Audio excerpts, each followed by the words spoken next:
kabar semuanya? Semoga kalian tetap diberi kesehatan dan juga tetap semangat walaupun kita melakukan pembelajaran secara daring. Nah, Ibu mau mengingatkan sebelum kita memulai pembelajaran, kalian jangan lupa absen terlebih dahulu di forum Google Classroom yang sudah Ibu siapkan. Sebelum kita memulai pembelajaran, alangkah baiknya kita berdoa dimulai.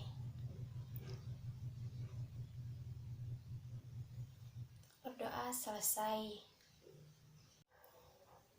Nah, pada pertemuan hari ini kita akan membahas mengenai struktur dan fungsi jaringan hewan.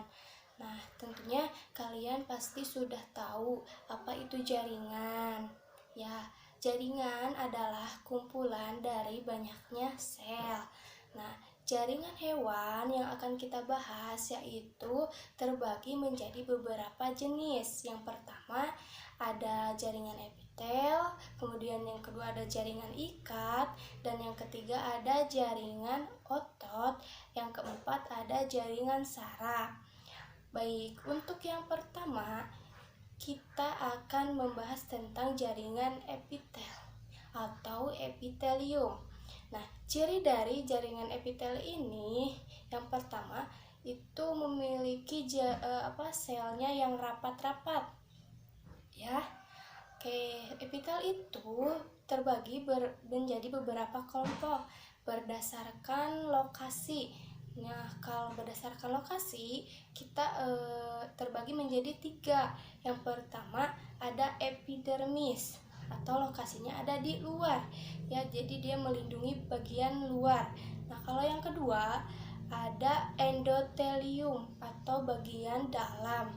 Nah, yang ketiga ada mesotelium yaitu bagian tengah. Nah, kalau misal bagian tengah nih, ada apa tuh ya? Yaitu bagian di rongga, berupa di rongga ya. Nah, itu yang berdasarkan lokasi. Oke, sekarang kita bagi lagi epitel yaitu berdasarkan dari bentuk dan juga jumlah lapisan. Yang pertama ada epitel pipi, bisa juga disebut epitel gepeng, yang namanya adalah squamosa. Kita lihat berdasarkan jumlahnya. Epitel ini dibagi menjadi 2. Yang pertama ada epitel pipi selapis, berarti hanya 1 lapis ya. Nah, contohnya ada di mana? Contohnya ada di daerah alveolus. Kalian ingat alveolus itu ada di mana? Ya, di paru-paru. Lalu ada di mana lagi? Ada di glomerulus dan ada juga di kapiler darah. Nah, berarti dari segi fungsi dia ini punya fungsi. Nah, fungsinya untuk apa nih? Fungsinya yang pertama untuk difusi atau filtrasi. Oke, yang kedua ada epitel pipi berlapis. Yang namanya berlapis pasti banyak ya lapisannya. Nah, contohnya di mana? Contohnya ada di kulit. Nah, kalau kita ada kalau di kulit nih berarti punya fungsi ya. Fungsinya buat apa? Untuk proteksi atau perlindungan. Sekarang untuk yang bentuk yang kedua ada epitel silindris.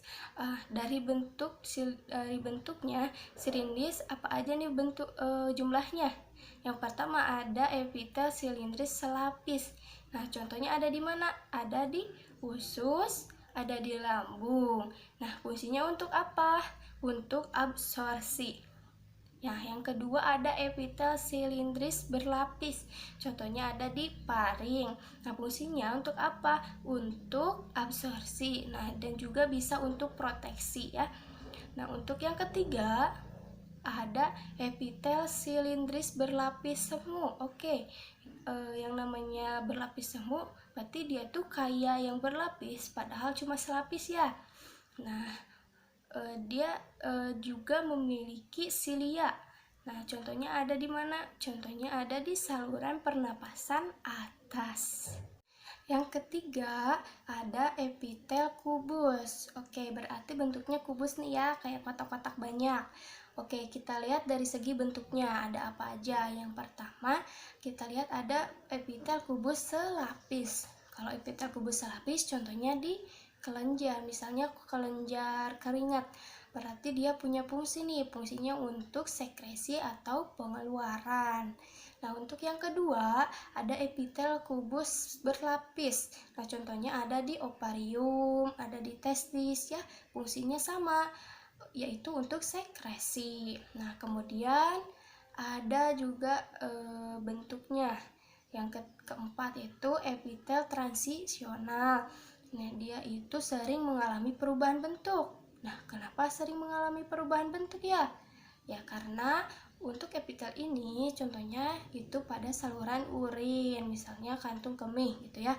Dan yang terakhir untuk epitel ada yang namanya epitel di bagian kelenjar. Contohnya kelenjar eksokrin dan kelenjar endokrin atau sistem enzim maupun sistem hormon ya. Nah, itu dari jaringan epitel.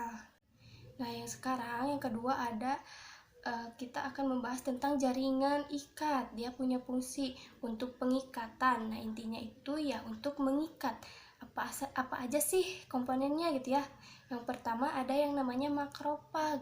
Makrofag itu apa, Bu? Makrofag itu adalah sel.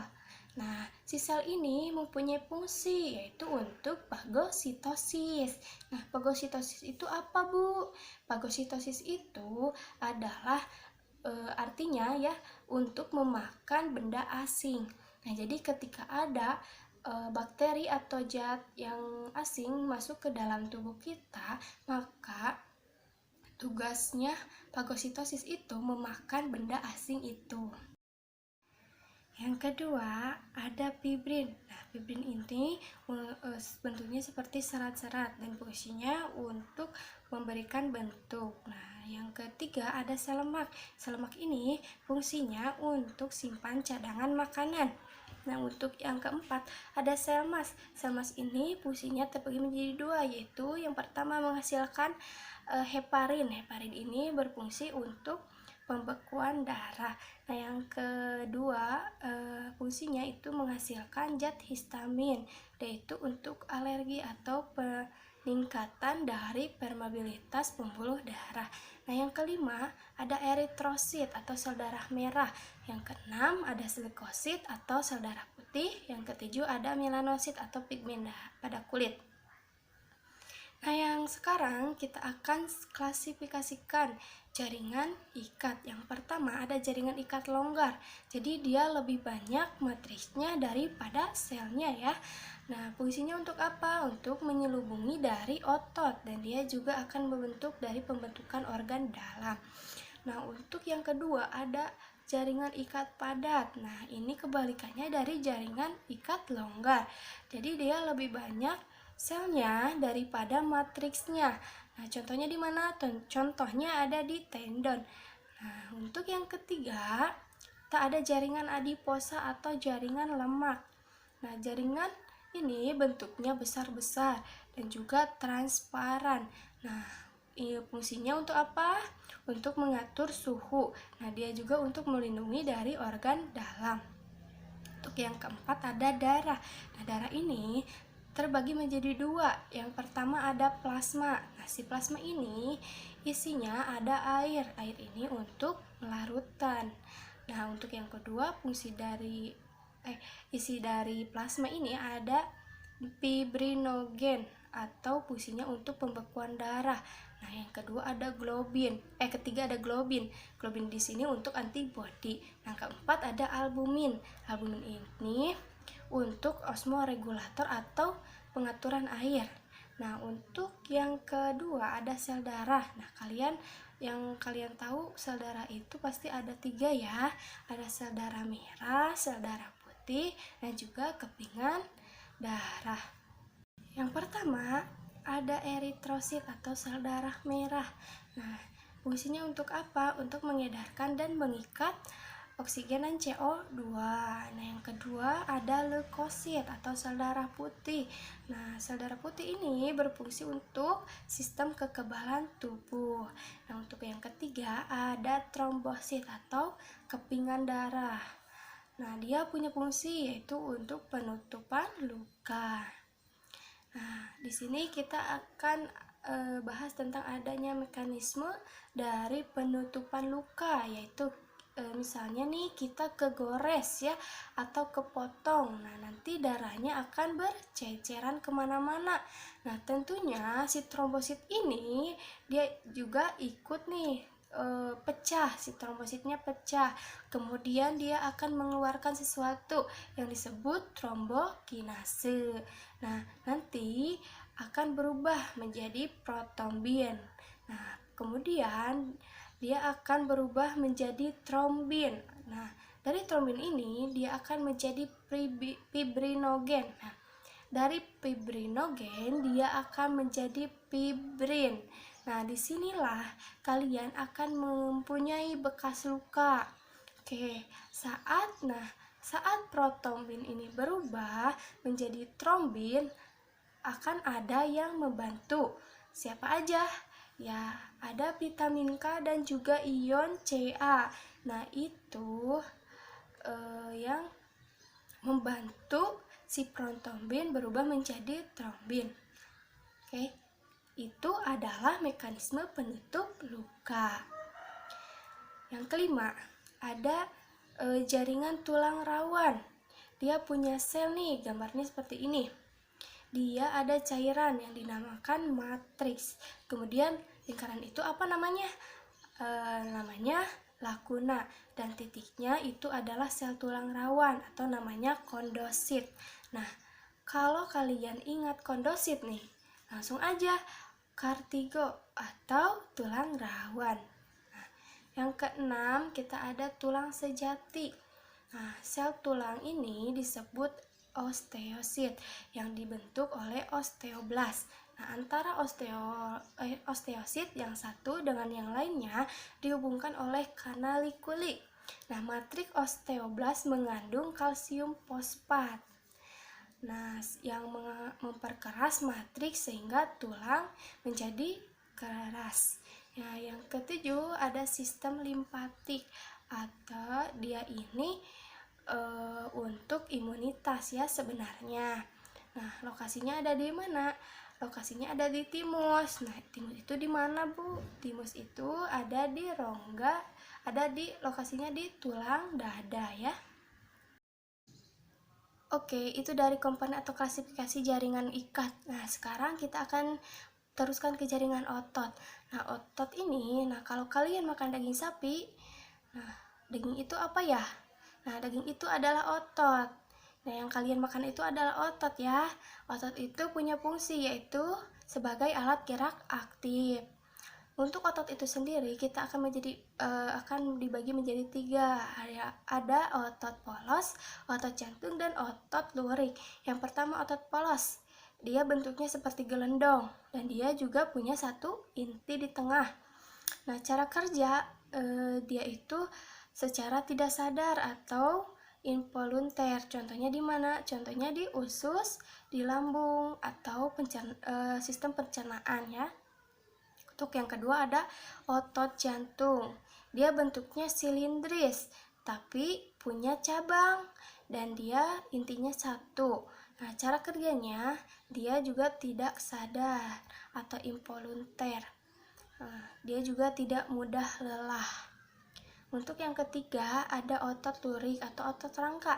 Nah, bentuknya itu silindris dan dia juga punya garis gelap terang. Intinya juga banyak ada di tepi ya, intinya ada di tepi. Nah, cara kerjanya dia secara sadar atau volunteer dan juga dia mudah lelah. Sekarang kita ke jaringan saraf. Nah, yang pertama dia ada yang namanya dendrit. Nah, dendrit ini fungsinya untuk menerima impuls dari neuron yang lain dan akan diteruskan ke badan sel. Nah, dari badan sel ini dia punya siapa? Dia punya nukleus. Nah, kemudian ada garis yang memanjang. Nih, ada yang namanya akson. Nah, akson ini punya Fungsinya dia untuk menerima impuls dari badan sel dan akan meneruskannya ke saraf yang lain. Yang berwarna kuning ini adalah selubung mielin. Dia berisikan lemak. Nah, dia di dalamnya ada sel, yaitu sel Schwann. Lalu ada akson yang tidak tertutup oleh selubung mielin yang dinamakan nodus Renpir. Nah, dia ini berfungsi untuk mempercepat dari penjalaran impuls. Nah, lalu berdasarkan fungsi neuron terbagi menjadi 3. Yang pertama ada neuron sensorik atau aferen. Dia itu yang menerima rangsangan dari sistem indera atau dari luar. Tujuannya untuk apa? Tujuannya untuk ke pusat. Lalu ada saraf motorik, nah atau eferen. Kalau motorik dia itu terusannya dari pusat ke efektor. Efektor di sini itu adalah otot. Yang ketiga ada saraf penghubung atau konektor. Nah, dia yang menghubungkan kedua saraf tersebut yaitu saraf sensorik dan motorik. Nah, yang terakhir ada organ dan sistem organ. Nah, organ itu sendiri adalah kumpulan dari beberapa jaringan untuk melaksanakan fungsi tertentu. Nah, di dalam tubuh misalnya kulit nih ya. Kulit itu termasuk ke dalam organ bagian luar. Nah, lalu yang bagian dalamnya apa? Bagian dalamnya itu ada contohnya di usus. Baik, itulah materi yang Ibu sampaikan mengenai struktur dan fungsi jaringan hewan. Materinya cukup sampai di sini. Selanjutnya, Ibu ingin menyampaikan tentang penugasan di pertemuan kali ini. Nah, nanti coba kalian membuat resume.